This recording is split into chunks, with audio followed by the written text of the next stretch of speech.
Bien, bonsoir. Je vais essayer de ne pas vous assommer. Je vous remercie encore de rester aussi longtemps.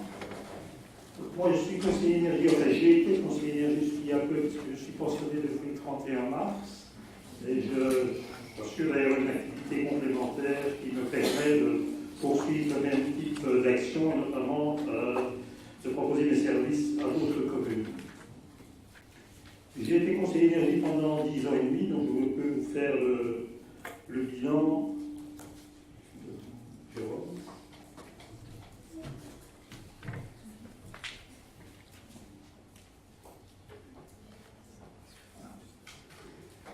Alors, juste pour vous resituer trop vite là.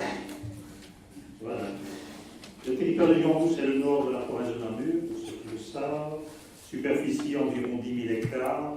Population environ 26 000 habitants. Donc, effectivement, une autre dimension que la ville de Paris. Mais néanmoins, en Wallonie, c'est quand même une ville de taille moyenne, je dirais.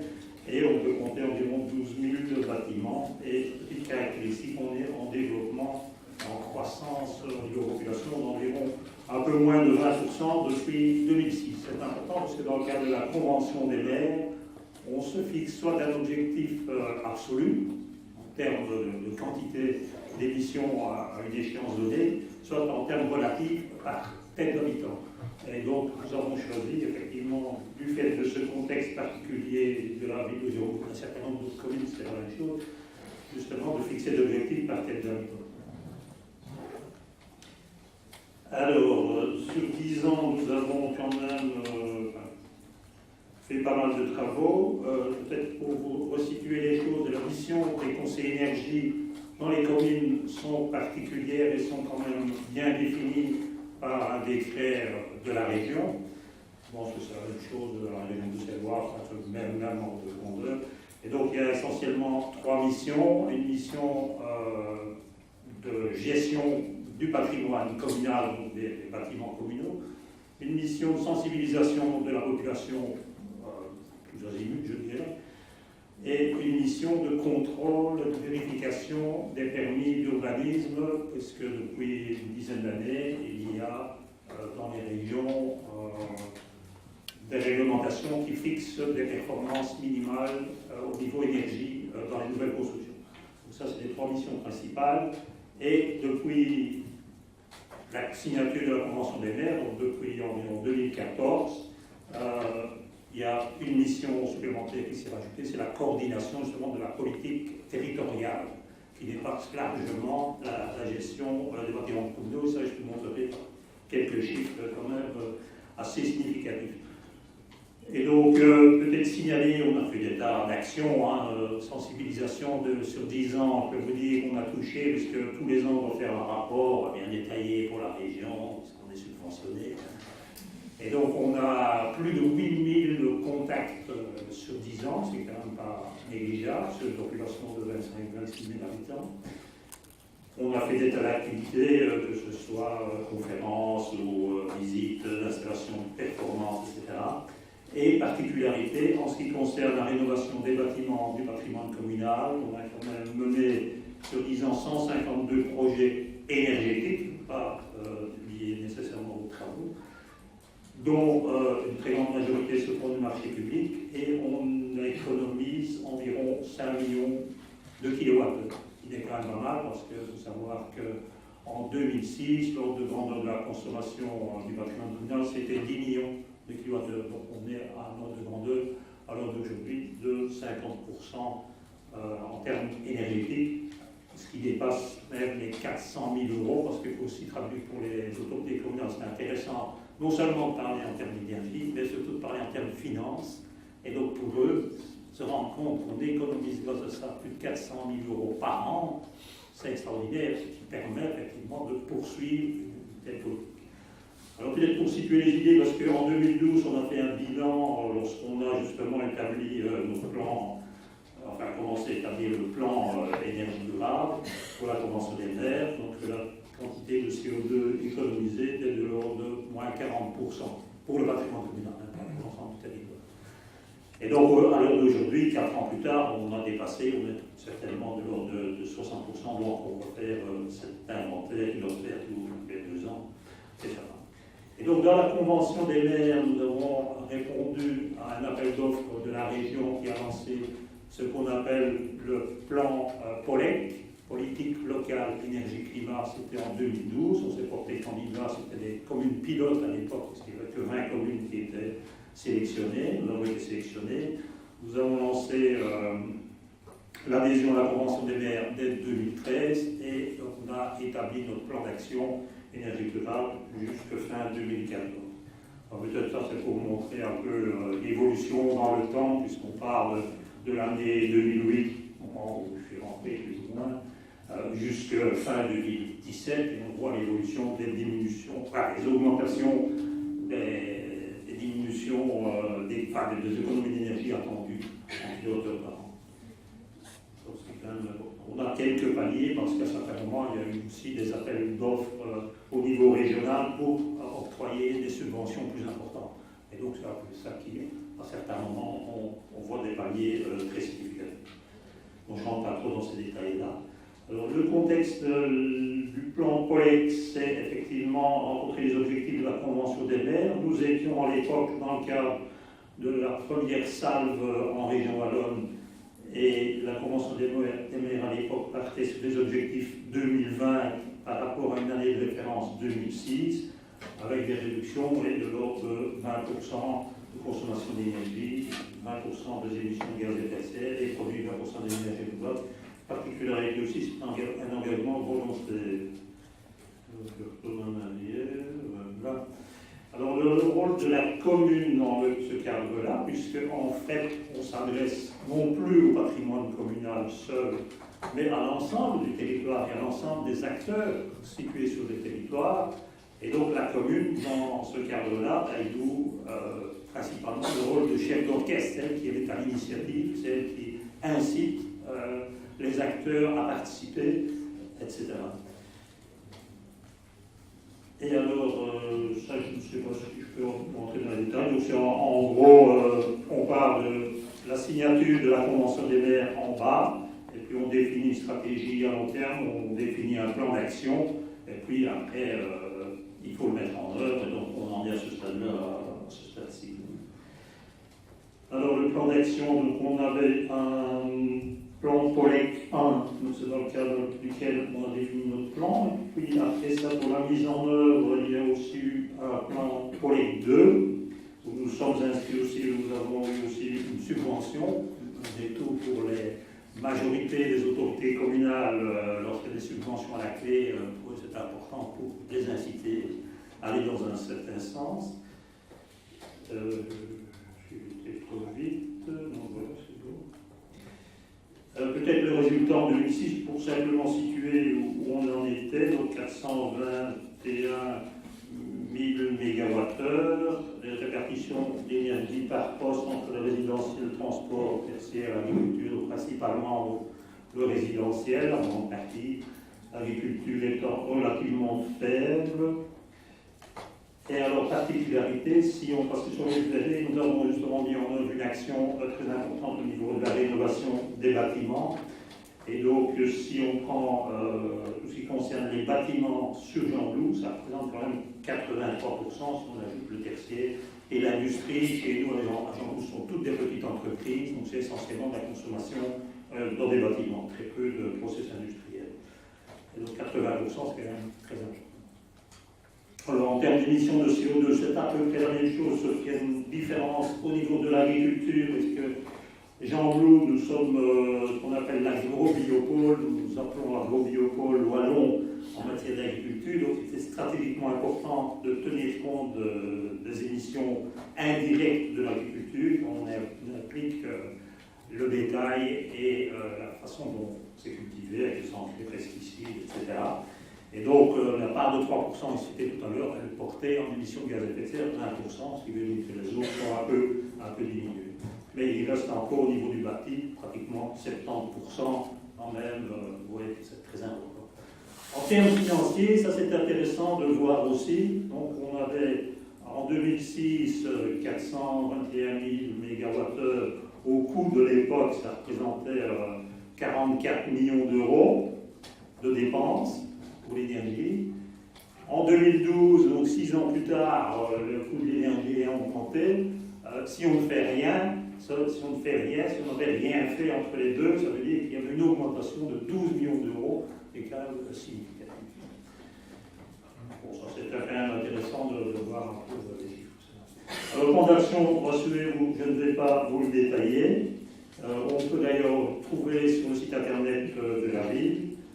Il comprend 3 axes stratégiques: la performance énergétique, la production renouvelable, le problème de la mobilité qui se trouve effectivement très important dans beaucoup de communes, et il est réparti en 84 actions, dont une série, dont 2 que je vais vous signaler.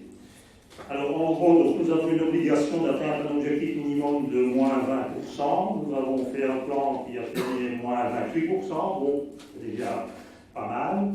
À l'heure d'aujourd'hui, la Convention des maires, maintenant, elle a une déchéance 2030 et elle parle de moins 40%. À ce stade-ci, le pouvoir, les autorités communales n'ont pas décidé de passer dans l'objectif suivant de la Convention des maires parce qu'ils veulent d'abord voir comment évoluent les émissions territoriales. Alors la répartition des efforts des réductions, c'est essentiellement dans le résidentiel, puis le tertiaire, un peu les entreprises, très peu dans le transport, parce qu'on constate que là, finalement, le rayon d'action d'une commune est relativement limité. Les activités communales, vous voyez où on en est, 3%. Donc, on a beau faire 50 ou 60% d'efforts sur le patrimoine communal, mais malgré tout, on intervient sur 3% finalement des objectifs. Les énergies renouvelables étant réparties globalement sur l'ensemble des secteurs d'activité. Alors, je prends l'exemple justement du secteur résidentiel. Le type d'action qu'on peut faire, c'est bien sûr la sensibilisation, c'est nécessaire. Faire des audits énergétiques, de l'isolation thermique, du chauffage, participer à l'éclair par d'autres critères, je crois que c'est plus ça aussi, des énergies renouvelables, bien sûr, des achats groupés et de l'accompagnement. Et vous verrez, je vais d'ailleurs détailler une action qu'on a proposée, qui est toujours en œuvre à l'heure d'aujourd'hui, et qui propose finalement d'agir sur l'ensemble des actions. Alors, en gros, le plan, il reprend pour le secteur résidentiel, on a vu tout à l'heure que c'était quand même 50% des émissions de l'énergie consommée.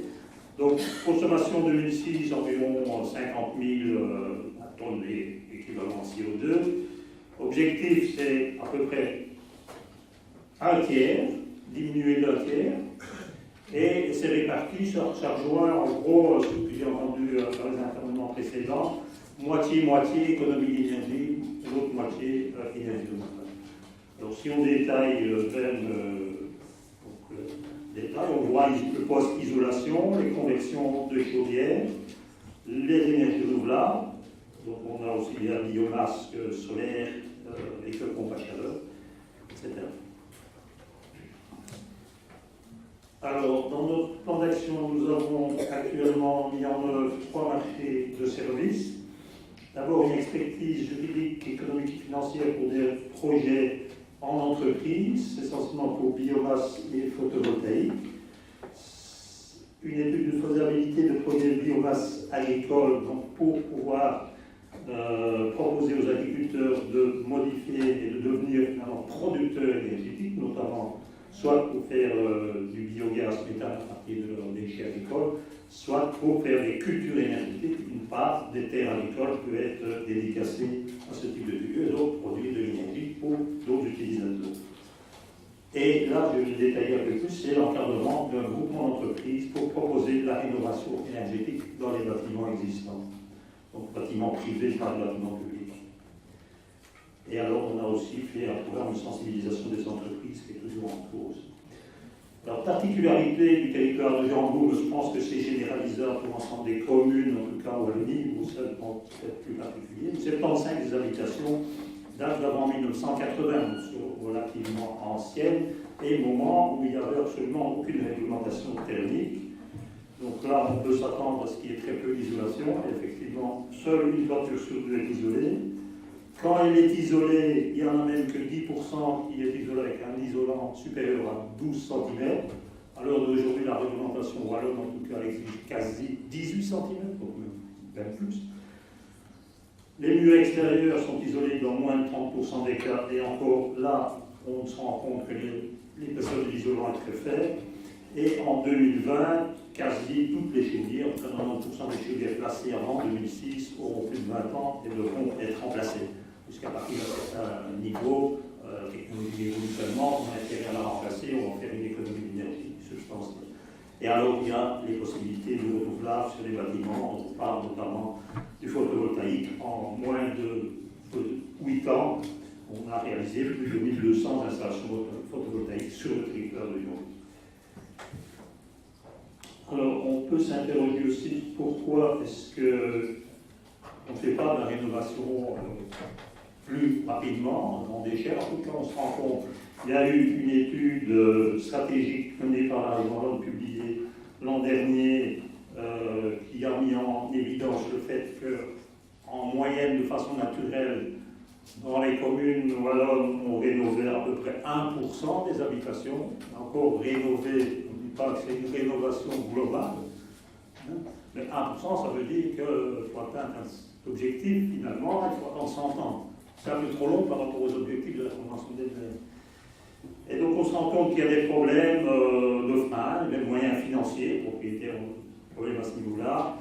Il n'y a pas d'informations suffisantes sur les financements publics. Il y a en tout cas en Wallonie des primes et propositions de prêts à taux zéro qu'on appelle les COPAC. Il n'y a pas non plus de visibilité sur la rentabilité des projets. Il n'y a pas, d'un certain côté, une prise de conscience, malgré tout. Il y a une équipe de personnes qui ne se rendent pas compte vraiment de l'importance de rénover leur habitat pour économiser l'énergie et diminuer les gaz à effet de serre. Il n'y a pas d'organisation au niveau des professionnels non plus. Voilà. Et il n'y a pas de marge de manœuvre entre les locataires et les propriétaires.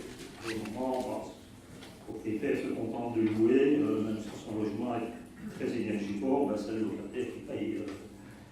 Donc là, il y a un problème à résoudre aussi. Voilà. Donc nous avons proposé de mettre en place, nous avons mis en place une opération rénovation énergie de l'habitat existant. Tout le monde a des excuses.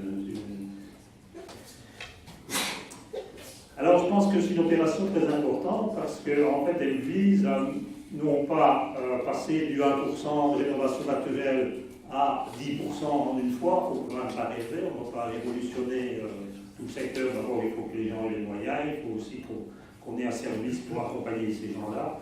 Et donc, on met en place un service d'accompagnement pour aider la population, que ce soit les citoyens, les commerces ou les petites entreprises, tous ceux qui gèrent un bâtiment, pour faire la rénovation énergétique de leur bâtiment. Donc, c'est ça que la commune a mis en place, c'est un service d'accompagnement. Et donc, pour ça, on doit les mobiliser et on leur propose le service justement avec un certain nombre d'entreprises. Alors, quel intérêt pour une commune? D'abord, on participe aux objectifs du plan d'action, on donne une visibilité communale positive d'un service accordé aux citoyens, on a un financement des travaux sur une base limitée, ça je vais vous l'expliquer, puisqu'on propose un financement public-privé. Les entreprises qui ont participé aux rénovations vont aussi participer au financement de l'opérateur. On participe au développement de l'emploi local parce qu'on choisit des entreprises les plus locales possibles. Et on peut aussi évaluer l'impact de l'opération. Parce qu'on s'est rendu compte, au fur et à mesure des années de sensibilisation qu'on a faites, on a eu 8000 personnes qui sont venues chez nous chercher des infos. Mais qu'est-ce que ces gens ont fait réellement? On ne sait pas. Tandis qu'ici, comme on les accompagne du début à la fin, on peut évaluer précisément, en fonction des travaux qu'ils ont fait, ce que ça va apporter comme économie et réduction des gaz à effet de serre. Ça, c'est l'intérêt. Alors, peut-être vous déterminez, je vais terminer. Donc, on désigne un service extérieur, on choisit des entreprises, on travaille à la fois sur l'offre, on choisit des entreprises qui vont faire la rénovation, on travaille sur leur demande, on fait une campagne de mobilisation, on les accompagne du début à la fin, et on les aide aussi à trouver des solutions de financement. Alors pour ça, quand on engage un service extérieur à l'administration, il faut déterminer un budget, et il faut qu'il soit d'abord réaliste, mais ambitieux suffisamment. Au début, quand j'ai fait la proposition en Unify, c'est un jeune, je ne connais pas bien, il n'a pas beaucoup d'expérience, il me disait, oh, moi si on fait 2 ou 3 rénovations par an, je suis content. Je lui dis, on ne va pas dépenser 15 000 € pour 3 rénovations, autant donner directement l'argent aux personnes qui font la rénovation, on ne va pas payer quelqu'un pour faire ça, et pour finir, on en fait quand même 20 fois plus. Quoi. Et donc l'idéal aussi, c'est de pérenniser l'opération sur plusieurs années. Donc ça, je vais passer. Donc c'est cofinancé par la commune et les entreprises et sur base du résultat concret. Ce n'est pas payer à l'avance un bureau d'études pour dire, voilà, vous faites une étude, vous cherchez des gens pour faire la réalisation, mais on ne sait pas si on aura. Donc il est payé en fonction des travaux réalisés et il est payé au pourcentage, comme une commission. Alors voilà, ça c'est le schéma global. On parle de la sélection des entreprises, on fait une campagne de mobilisation, on réalise des audits scans chez les gens, ils demandent des devis pour tel et tel travaux, on fait aussi des réunions de la décision et on fait un suivi des travaux. Alors tous les travaux sont envisageables, isolation thermique, remplacement de châssis, chauffage, trop vite, éclairage, pompe à chaleur et énergie renouvelable. Alors pour l'intervention, je passe très vite, donc c'est grosso modo environ, il y a une campagne de mobilisation, de participation de la ville et des entreprises, et pour les chantiers réalisés, une participation équivalente de 3% sur les travaux réalisés par la ville et par les entreprises. Alors un bilan, rapidement, ça c'est un petit peu, donc on parle d'une soixantaine de participants qui ont participé. Donc l'opération pilote, c'est la première en Wallonie. Maintenant, comme je collabore avec le service justement qui a été engagé pour proposer les services à d'autres communes, il y en a déjà 25 autres communes qui sont intéressées par le processus. Et donc on en est environ à une quarantaine de signataires de devis à ce stade-ci, pour un montant qui dépasse les 800 000 €, qui est quand même déjà important, et ça évolue tous les jours. On en est peut-être aujourd'hui à 1 million d'euros. Donc on a un ordre de grandeur de 25 000 € par ménage. Donc c'est quand même intéressant. Alors ça c'est pour montrer qu'on propose aussi un autofinancement. On calcule les économies d'énergie en niveau financier qui permettent de payer les travaux avec des prêts soit à taux zéro, soit à taux réduit au niveau des banques. Et alors on s'est même amusé à calculer le potentiel économique en Wallonie. Donc s'il fallait rénover tous les bâtiments âgés d'avant 1980, il faudrait 1,580 millions d'investissements, qui est considérable. Voilà. Et alors on dit au niveau des emplois, donc au niveau fédéral du plan d'évaluation du nombre d'emplois directs et indirects par million d'euros investis. Donc on a un ordre de grandeur de 48 000 emplois sur l'ensemble de la Belgique potentiels par ce type d'opération, donc si on fait la rénovation. Ceci, c'est des rénovations quand même plus globales, c'est de l'ordre de 75